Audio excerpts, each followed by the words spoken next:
गणपतिगुं हवामहे कविं कवीनामुपमश्रवस्तमम् ज्येष्ठराजं ब्रह्मणां ब्रह्मणस्पत आनशृण्वन्नोतिभिः सीदसादनम् श्रीमहागणाधिपतये नमः। प्रणो देवी सरस्वती वाजेभिर्वाजिनीवती धीनामभित्रियवतु। श्रीमहासरस्वत्यै नमः। श्रीगुरुभ्यो नमः। हरिः ओम्। सदाशिवसमारम्भां शङ्कराचार्यमध्यमाम् अस्मदाचार्यपर्यन्तां वन्दे गुरुपरम्पराम्। कामकोटिमहापीठकामाक्षी पूतमूर्तये चन्द्रशेखररूपाय भक्ततीर्थाय ते नमः। अस्मत्श्रीगुरु చరణారవిందాభ్యాం నమః। నిన్నటి రోజున పరమాచార్య అమృతవాణి అనే సత్సంగంలో భాగంగా మనస్సుని నియంత్రించటం అనేటువంటిది మనిషికి చాలా ముఖ్యము, దాని ద్వారా మనకి ఎంతో ఉపయోగం ఉన్నది, ఉన్నతి ఉన్నది అన్న విషయాన్ని చెప్పుకున్నాం. దాంట్లో ప్రధానంగా అహింస గురించి కూడా సత్యము, అహింస, ఆస్తేయము, శౌచము, ఇంద్రియ నిగ్రహం అనే 5 అంశాలని నిన్న ప్రతిపాదన చేయడం జరిగింది. దాంట్లో మొట్టమొదటైన అహింస గురించి, రెండవదైన సత్యం గురించి ఇవాళ మనం చెప్పుకుందాం. మనస్సుని జయించటమే యోగం. అహింస అనేటువంటిది దానికి ఒక అంగం. మనస్సుని జయించాలి అంటే మనలో ఒక అహింసా ప్రవృత్తి కలగాలి. ధర్మశాస్త్రాలలో అహింస, సత్యం ఈ విషయాలన్నీ కూడాను సామాన్యమైనటువంటి ధర్మంగా మనకి చెప్పారు. ధర్మాల్లో సామాన్య ధర్మములు, విశేష ధర్మములు అని ప్రధానంగా 2 ధర్మాలు ఉన్నాయి. కొన్ని వ్రతాలకి, కొన్ని యాగాలు చేసేటప్పుడు కొన్ని విశేష ధర్మాలు చెప్తూ ఉంటారు మహర్షులు. సామాన్యంగా మానవుని యొక్క జీవన విధానంలో సామాన్య ధర్మాలు అనేటువంటివి చాలా ముఖ్యాతి ముఖ్యములు. ఎందుకంటే ధర్మో విశ్వస్య జగతః ప్రతిష్ఠా అంటుంది వేదం. మనం ధర్మంగా కనుక ప్రవర్తించినట్లయితే తద్వారా సమస్త విశ్వానికి కూడాను దానివల్ల ప్రయోజనం ఉంది. యోగశాస్త్రంలో అహింస గురించి ముఖ్యోద్దేశం ఏమిటంటే చిత్తవృత్తి నిరోధం. అంటే చిత్తం ఎలా పడితే అలా ప్రవర్తించకుండా మనం సత్యంతో, దయతో, కరుణతో, ప్రేమతో ఉండటం అనేది కనుక అలవాటు చేసుకుంటే తద్వారా మనకి చిత్త నిరోధం జరుగుతుంది. దీనితో పాటుగా దీనికొక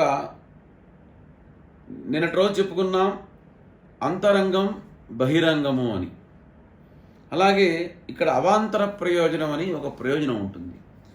ఏమిటంటే అది దాన్ని వైరత్యాగము అంటారు. అవాంతర ప్రయోజనము అంటే మనమైతే ఇప్పుడు ఎవరి యందు హింసాభావం లేకుండా అహింసనే మనం పరమావధిగా పెట్టుకొని కనుక జీవించినట్లయితే ఎవరితో కూడాను మనకి ఎటువంటి ద్వేషము, తద్వారా వచ్చేటువంటి క్లేశములు ఉండవు.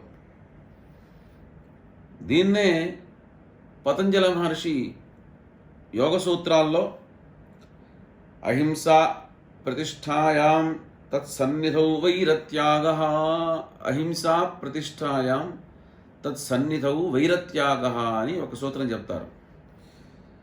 అహింస సాధించిన వారి సమక్షంలో పరస్పరం వైరం ఉన్నవారు కూడా సఖ్యభావాన్ని భజిస్తారు. అది నేను స్వయంగా కొంతమంది మహాత్ముల దగ్గర చూసిన సన్నివేశం. మా గురువు గారు ఒక ఆయన ఉన్నారు గుడివాడలో. వారింట్లో కుక్కలు, పిల్లులు, ఎలుకలు, పాములు అన్నీ ఉంటూ ఉంటాయి. కానీ ఏ ఒక్కదాన్ని హింసించకుండా అవన్నీ సఖ్యంగా ఉంటాయి. అనేక మార్లు నేను స్వయంగా చూశా. మహాత్ములు వాళ్ళ దగ్గర ఉన్నటువంటి యోగశక్తి వలన ఆ ప్రదేశం అంతా కూడాను, ఆ ప్రదేశంలోకి ఏ జీవి వచ్చినా అది అలా ఉండిపోతుంది. మామూలుగా తేనెటీగలు కుడుతూ ఉంటాయి. ఒకానొక సందర్భంలో ఇటీవల కాలంలోనే మా గురువుగారి దగ్గరికి వెళ్ళినప్పుడు ఆయన చక్కగా చేత్తో పటికి బెల్లం తీసుకొని వాటికి పెడుతూ వచ్చారు. వాటిని చూచి నేను చాలా భయపడ్డా కాసేపు, ఎక్కడ మీద పడి కుట్టేస్తాయో అని. నా భయాన్ని చూచి చక్కగా ఒక మానవుడు మాతృకి చెప్పినట్టుగా, ఇదిగో మీరు ఆయన ఏం చేయమాకండి, ఇటు వచ్చేసేయండి అంటే ఆ తేనెటీగలన్నీ పక్కకి వెళ్ళిపోయినాయి. ఇది నా స్వానుభవంతో, నా కళ్ళతో, నేను నా భార్య కూడా దగ్గర ఉంది ఆ సమయంలో. కాబట్టి యోగులకి అహింసా ప్రతిష్టాయాం తత్సన్నిధౌ వైరత్యాగ. ఎటువంటి వైరభావం ఉన్నప్పటికీ ఆ జీవులకి ఆ ప్రదేశానికి వెళ్తేనే వాటికి వైరభావం ఉండదు. పరమాచార్య స్వామి వారు పూజకి నిత్యం ఉపయోగించే ఒక గజానికి ఒక రోజున ఇట్లాగే దానికి ఏదో ఒక క్రోధం కలిగి అన్నిటినీ అమాంతం పాకలన్నింటినీ పాడేసేసింది. ఊరంతా అల్లకల్లోలం చేసింది. స్వామివారు ఆ సమయంలో పూజలో ఉన్నారు. అక్కడ ఉన్నటువంటి శ్రీకార్యం అంటే మేనేజర్ని శ్రీకార్యం ఉంటూ ఉంటారు. వారు వెళ్ళి స్వామివారికి నివేదిస్తే స్వామివారు అట్లా దాని దగ్గర వాకిట్లోకి రావడంతో అమాంతం అది చేసి అల్లరంతి ఆపేసేసి చిన్నపిల్ల కూర్చున్నట్టు కూర్చున్నది. అంటే యోగులకి ఆ విధమైనటువంటి శక్తి ఉంటుంది. అది ఎట్లా వస్తుంది అంటే సమస్త భూతముల యందు ఏకభావన ఉన్నటువంటి యోగులు ఎవరైతే ఉంటారో వాళ్ళకి ఆ విధమైనటువంటి శక్తి కలుగుతుంది. అందుచేతనే మన్ని ఈ సామాన్య ధర్మాల్లో వైరత్యాగము, అహింస అంటే ఎవరిని హింస చేయకుండా ఉండటం కాదుండోయ్, దాంతోపాటుగా దేని యందు కూడాను వైరభావం లేకుండా ఉంటాం, ఎవరి యందు శత్రుత్వం లేకుండా ఉంటాం. దాన్ని అహింస సాధించిన వారి సమక్షంలో పరస్పరం వైరమున్నవారు సఖ్యభావంతో ఉంటారు అని, అటువంటి అహింసా వ్రతాన్ని పాటించేటువంటి మహాత్ముల ముందు ఎటువంటి ఘాతకులైనా సరే వాళ్ళ యొక్క చేష్టలన్నీ కూడా అణిగిపోయి అలా పడి ఉంటారు. సన్యాసులు ప్రధానంగా అహింసను పాటించాలి. వాళ్ళకి చాలా ముఖ్యం. గృహస్థుల కంటే సన్యాసులకి దేని యందు కూడా రాగద్వేషం ఉండకూడదు. వారి వలన ఏ ప్రాణికి భయం ఉండరాదు. వేదోక్త కర్మను తప్పించి ఇతర కర్మలలో హింస ఉండరాదు. అందుకే సన్యాసి వంట చేయకూడదు. వంట చేయటం అంటే వంట చెరుకుని తీసుకొచ్చి కాల్చాలి, పండేటువంటి ధాన్యాన్ని తీసుకొచ్చి ఉడకబెట్టాలి. ఇవన్నీ ఆయన చేయాలి అంటే, మరి ఏదైనా ఆకుకూర తినాలి అంటే చెట్టుకున్నటువంటి ఆకుని కోసుకొచ్చి అక్కడ వండుకోవాలి. ఇవన్నీ హింసలే. కాబట్టి వాళ్ళు ఆ హింస కూడా చేయకూడదు. అహింస తర్వాత సామాన్య ధర్మంగా సత్యాన్ని చెప్పారు. సత్యం వద ధర్మంచరా అని మనకి ఉపనిషత్తుల్లో చెప్పినటువంటి వాక్యములు. ఏమిటయ్యా సత్యము అంటే వాంగ్మనసయో ఏకరూపం సత్యం. అంటే వాంగ్ మనసయో ఏకరూపం, ఏది మనస్సులో వస్తుందో దాన్నే మనం బయటికి చెప్పాలి తప్ప లోపల ఒకటి పెట్టుకొని బయట ఒకటి చెప్పకూడదు. కర్మణ్యేకం మనస్యేకం వచస్యేకం మహాత్మనాం. మహాత్ముల యొక్క లక్షణం ఎట్లా ఉంటుందంటే ఏది మనస్సులో కలుగుతుందో దాన్నే బయటికి చెప్తారు, దాన్నే ఆచరిస్తారు. అదే దురాత్మల యొక్క లక్షణం ఏమిటంటే కర్మణి అన్యతు మనసి అన్యతు వచసి అన్యతు దురాత్మన. లోపల ఒకటి ఉంటుంది, బయటికి ఒకటి చెప్తాడు, చేసే దగ్గరికి వచ్చేటికి ఇంకోటి చేస్తాడు. కాబట్టి సత్యం సత్యం అంటే ఏమిటయా సత్యం? మనసులో అబద్ధాన్ని ఊహించుకుంటూ బయటికి చెప్పడం, ఇంకోటి చెప్పటాన్ని సత్యము అని అనరు. వాంగ్మనసయో ఏకరూపం సత్యం అని సత్యం యొక్క లక్షణం.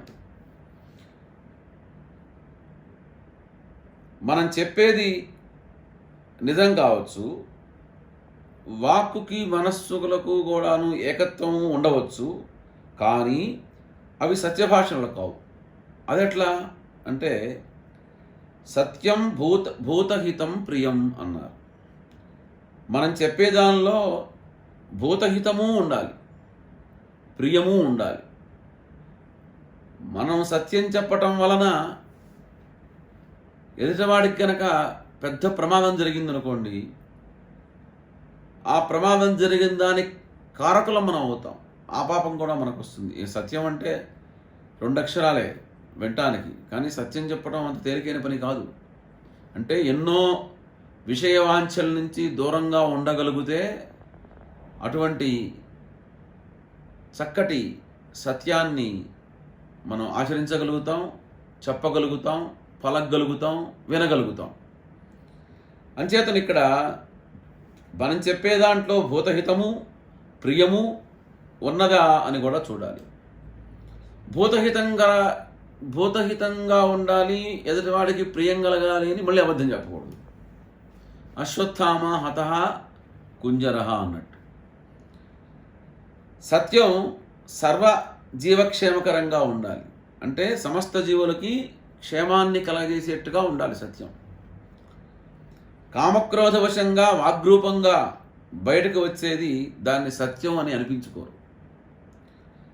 ఎప్పుడూ కూడాను మనం సత్యం పలికాము అంటే ఇతరులకి అది తాపకారణం కాకూడదు, కోపకారణం కాకూడదు, తాపకారణము కాకూడదు. సత్యభాషణకు ముఖ్య ప్రయోజనం ఏమిటి అంటే చిత్త విరోధం. ఇందాక చెప్పుకున్నాం మనం, మీరు అహింసగా జీవించండి, సత్యాన్ని పలకండి, అలాగే ఇంద్రియ నిగ్రహంగా ఉండండి. ఏం చేసినప్పటికీ ముఖ్య ఉద్దేశ్యం ఏమిటి అంటే మనం చిత్తాన్ని స్వాధీనపరుచుకోవటానికి ఇవన్నీ చాలా అత్యావశ్యకములు అని చెప్పారు. అందుచేతన ఇక్కడ సత్యభాషణకు ముఖ్య ప్రయోజనం చిత్త విరోధం, దాని అవాంతర ప్రయోజనం వాక్శుద్ధి. అంటే అవాంతర ప్రయోజనం అంటే ఒక పని చేస్తుంటే ఒక ఫలంతో పాటు ఇంకో ఫలం కూడా వస్తుంది, దాన్ని అవాంతర ప్రయోజనము అంటారు. రామచంద్ర ప్రభు యొక్క వంశాన్ని కీర్తించినటువంటి కాళిదాస మహాకవి త్యాగాయ సంభృతార్థానాం సత్యాయ మితభాషిణాం యశసే విజిగీషూణాం ప్రజాయి గృహమేధినాం అని చెప్తాడు. ఇక్ష్వాకువంశ ప్రభువులు వాళ్ళు ఎక్కువ మాట్లాడితే ఎక్కడ అసత్యం నోట్లో నుంచి వస్తుందో అని వారు మితంగా మాట్లాడుతూ ఉండేవారు.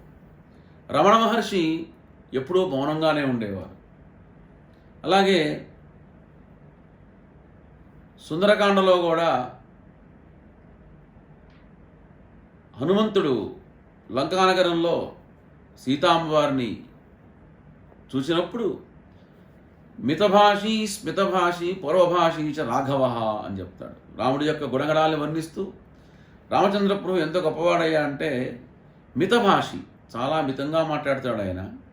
అట్లాగే స్మితభాషి, మాట్లాడవలసి వస్తే ఆ మాట్లాడే 2 మాటలు చక్కగా నవ్వుతూ మాట్లాడతాడు. అలాగే పూర్వభాషీచ రాఘవ, మనం ఇంటికి ఎవరన్నా వస్తే వచ్చినవాడు మనని పలకరించాలని మనం ముందు అనుకుంటూ ఉంటాం, కానీ చాలా తప్పు. వచ్చిన వాళ్ళని ముందే మనం పలకరించాలి. అయ్యా బాగున్నారా, రండి, విచ్చేయండి, కూర్చోండి అని. కాబట్టి ఇక్కడ చెప్తుంది ఏంటంటే, సత్యవ్రతుని వాక్కు ఎప్పుడూ కూడా సత్యం ఏదైతే పలుకుతారో వారి నోటితో ఏదన్నా అంటే జరిగిపోతుంది. అది ఎప్పుడూ కూడా వ్యక్తం కాదు. సత్యప్రతిష్టాయాం క్రియాఫలాశ్రయత్వం అంటే సత్యం అనేటువంటిది ఎవరి దగ్గర ఉంటుందో, కర్మాచరణ చేత కలుగు ఫలాలు ఏవైతే ఉంటాయో అవన్నీ సత్యవాక్ పరిపాలకులకి అవన్నీ కూడాను చేతిలో ఉండిపోతాయి వాళ్ళకి. ఇలాంటి అవాంతర ప్రయోజనాన్ని ఉద్దేశించి మనం సత్యవ్రతాన్ని ఎప్పుడూ కూడాను అనుష్ఠిస్తూ ఉండాలి. మనం అసత్యం ఎప్పుడూ పలకూడదు. సత్యము సత్యాన్వేషణ కోసమే చేయాలి. ఎందుకయ్యా అంటే సత్యాన్వేషణ అంటే ఏంటి? ఇక్కడ నేను నేను నేను అని మనం చెప్పుకునేటువంటి ఈ నేను లోపల ఒక పరమాత్మ ఉన్నాడు. ఆయన్ని గురించి మనం ఎప్పుడూ కూడాను అన్వేషణ చెయ్యాలి. ఆయన కోసమే పరితపించాలి. మన చిత్తం అంతా ఆయనందే లయం చేయాలి. అందుకోసం సత్యాన్ని పలకమన్నారు. సత్యం వద ధర్మంచర, ఈ 2 చాలా మహావాక్యములు. అటువంటి నిత్యమైనటువంటి సత్యాన్ని తెలుసుకోవటం కోసం మనం సత్యం పలుకుతూ మన యొక్క జన్మని సార్థకత చేసుకుంటూ ఈ లోకంలో ఎలా నడుచుకోవాలో ధర్మం ప్రకారం నడుచుకొని ఉత్తమమైనటువంటి గతిని పొందటానికి ఇటువంటి సత్యమార్గం చాలా ముఖ్యం. అటువంటి నియమాలన్నీ కూడాను పాటిస్తూ ఈ లోకంలో సమస్తాన్ని పొంది ఆ పరమాత్మ యొక్క దివ్యానుగ్రహాన్ని మనం పొందుగాక, అటువంటి స్థితిని గురుదేవులు మనకి కలగజేయుగాక అని ప్రార్థిస్తూ సర్వం శ్రీ గురుపరదేవతార్పణమస్తు.